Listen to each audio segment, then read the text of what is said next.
పాపము నుండి మనలను పవిత్రులుగా చేయను.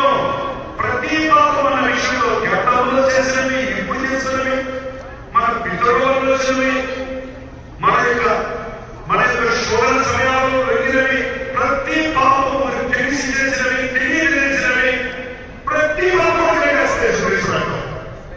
ఆయన రక్తంలో కడగబడిన వారు హిమములే కడగబడ్డాడు, మనుషులు నరకబడకూడదు.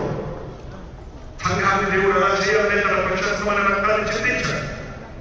నిజ క్రైస్తవుడి జీవితంలో మనసు పెట్టకూడదు, వేరే చూపించడానికి మనుషులు చూడకూడదు. వాళ్ళు వెంకయ్యగా చేస్తే, వాళ్ళు పిలిచినా చేశారు వేరే విషయం. కానీ నీ దృష్టిలో దోషారోపణ చేసి, మనసాక్షి దోషారోపణ చేసే పాపం దాని